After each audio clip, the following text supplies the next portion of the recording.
Barchamizning o'yingu xayolimizga birgina fakt kelishi bu tabiiy holat. Ya'ni barcha sun'iy intellektdan tortib muhandislikkacha bo'lgan sohalarning markazida aslida matematika fani turganligi. Jahon iqtisodiy forumi tahlillariga ko'ra, yaqin kelajakdagi eng xaridorgir kasblarning 80%dan ortig'i aynan aniq fanlar va algoritmlar bilan bog'liqdir.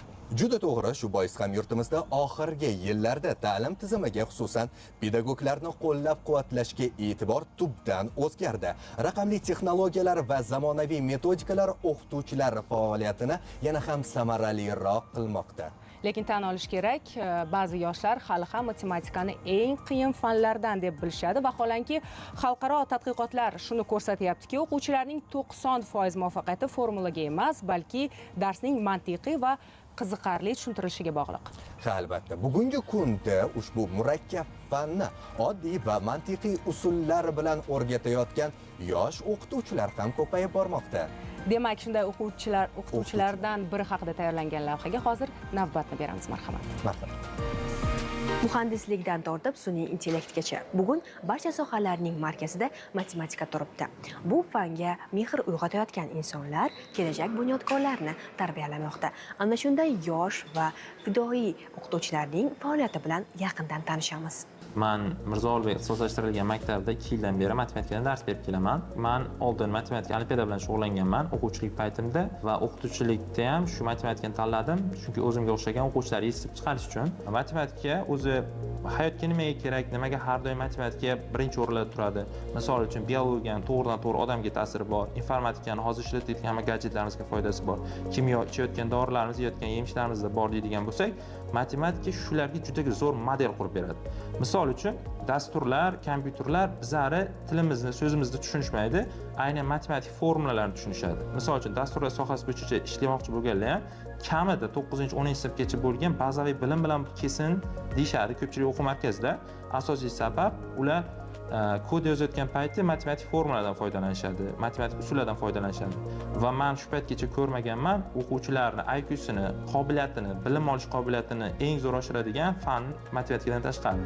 Ko'pchilik insonlar matematika fanini murakkab deb hisoblaydi. Ammo tajribali pedagogning fikricha, masala fanning qiyinligida emas, uni qanday tushuntirishda. Endi matematika ko'pchilik o'ylaydi qiyin fan deb, aslida qiyin fan yo'q, qiyin tushuntirilishi bor deb hisoblayman. Ko'pchilik o'quvchilarimiz agar 6-sinfgacha matematikani agar yaxshi olib kela olishsa, bu yerga olib ketish uncha ham qiyinlashmaydi. Chunki bu yerga harflar qo'shiladi. To'g'ri, ko'pchilik aytadi-ku, adabiyot bilan algebra aralashib ketib qolibdi matematika deb hazil qilishadi. Aslida u aynan matematikaning asosiy qismi bo'ladi. Biz ishlatadigan ixtiyoriy gadjetlarimiz, samolyotlar uchish grafiklari hammasi aynan 7-sinfdan keyingi matematika bilan bog'liq. 6-sinfgacha bo'lgan matematika esa bizda o'quvchining fikrlashini oshiradi, hisob-kitob, sonli hisob-kitoblarni o'rganishga yordam beradi va matematik mantig'i qisman shakllantirishga yordam beradi. Qahramonimizning bu sohaga bo'lgan qiziqishi esa bolalik yillaridayoq boshlangan. Masala ishlash jarayonidagi izlanish va natijaga erishish hissi uni aynan shu sohaga yetaklagan. Bugun esa u o'z bilim va tajribasini yosh avlod bilan bo'lishmoqda. Dars jarayonlarida o'quvchilarning mavzuni chuqur tushunishiga alohida e'tibor qaratmoqda. Men matematikaga qiziqish haqida gaplashadigan bo'lsak, o'zi ixtiyoriy sohada agar sizga tanish insonlaringiz shu soha bilan o'qigan bo'lsa, birinchi bo'lib shunchaki qiziqib ko'rasiz. Agar u qiziqishingiz xuddiki do'stga o'xshaydi, agar siz u bilan do'stlashmoqchi bo'lganingizda u do'st qo'lini sizga cho'zsa, bir umr do'st bo'lib qolasiz, xuddi o'shanga o'xshaydi. Matematika ham boshida siz harakat qilib qiziqqaningizda agar yaxshi keta olsa, menimcha shu deb o'ylayman. Ya'ni qanaqadir qobiliyatim bor bo'lgan, to'g'risini aytadigan bo'lsam, chunki shug'ullangan paytim o'rtacha shug'ullangan o'quvchidan nimagadir yaxshiroq chiqib o'rgan natija va eng kuchli soham shu bo'lgani uchun shu bo'yicha kuchaytirganman. Matematikaga qiziqqan odamlarni ko'rishimiz mumkinki, ular nimagadir juda ko'p sohalarda qirrali bo'lishadi. Misol uchun men ko'rganman, ko'pchilik musiqani tushunadi, siyosatga yaxshiroq qiziqish boshlaydi. Chunki matematikani o'rgangan inson mantiqni tushunish boshlaydi-da, miyasida hech narsa qimirlamasdan turganda ham miyasi o'zida fikrlab, u aytgan ma'lumotni tezroq qabul qiladi. O'quvchilik paytimda men Qorako'l tumanida o'qiganman, Qorako'l akademik litseyda. O'sha paytlarda respublikada 2019-yil 3-o'rin olganman, 2017-yil 1-o'rin olganman viloyatda. Misol uchun yaqinda bo'lib o'tgan 2024-yil o'qituvchilar olimpiadasida fan olimpiadalar kengashi a'zosi bo'ldim. 4-o'rin olib o'qituvchilik faoliyatimda men kitob ham yozaman.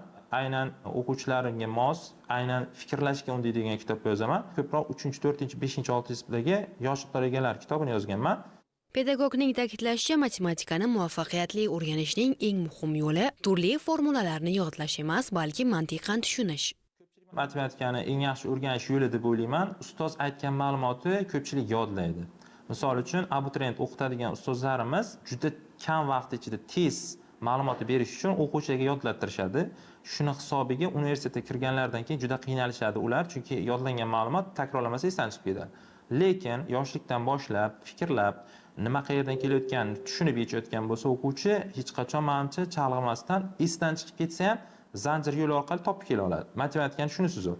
Misol uchun, tarixda 10-sinf kitobini o'qimasangiz, tamom 10-sinfdagi ma'lumotlarni bilmaysiz, aniq. Lekin matematikaning yaxshi tarafi, agar siz 10-sinfgacha emas, 9-sinfgacha juda zo'r o'qigan bo'lsangiz, 10-sinfdagi qaysidir qismlari o'xshash bo'ladi. Unga ustozingiz ozgina yordam berib yuborsa, bilib oladigan qobiliyatga ega bo'lib qoladi. Dars tushunarli o'tish uchun birinchi bo'lib hamma narsa bilim, shu paytgacha olingan bilimga taqaladi. Men o'quvchilar qayerga kelib qolganini bilaman. Men o'sha taraf bo'yicha kirib borishga harakat qilaman.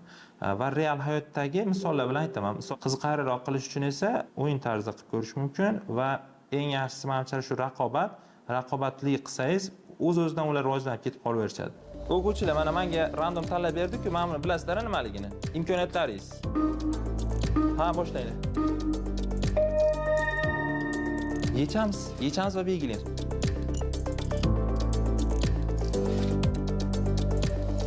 Hozir bizda Aziz ikkita yechibdi. Birinchi o'rinda ketyapti. Hozircha o'quvchilar Aziz birinchi o'rinda ketyapti, Anvar ikkinchi o'rinda 1800 ball bilan. O'quvchilar xato qilgan joylaringizda bor lekin Bugungi kunda ta'lim tizimida pedagoglar uchun yaratilayotgan imkoniyatlar ham o'qituvchilarning yanada samarali faoliyat yurishiga xizmat qilyapti. Zamonaviy metodikalar, xalqaro tajribalar va raqamli texnologiyalar ta'lim sifatini oshirishda muhim ahamiyat kasb etmoqda. To'g'risini aytadigan bo'lsam, o'qituvchilarga imkoniyatlar yaratilgan. Misol uchun, agar siz o'zingiz olimpiadada qatnashgan bo'lsangiz, maktab paytlarida yoki universitet paytlarida va xalqaro olimpiadada o'rin olgan bo'lsangiz 150% ustamasi bor. Respublika olimpiadalarida yutgan bo'lsangiz va o'qituvchi bo'lib ishlasangiz, unda 100% ustamasi bor. Men misol uchun o'shani olganman, ya'ni respublikada o'rin olganim uchun 100% ustamam bor. Keyin yana ko'rishimiz mumkin, toifani oshirish orqali va 86 balldan yuqori oshirsangiz 70% ustama berishadi. SAT sertifikati yoki milliy sertifikat sertifikatini olsangiz, unga ham foiz qo'shib ketaverishadi.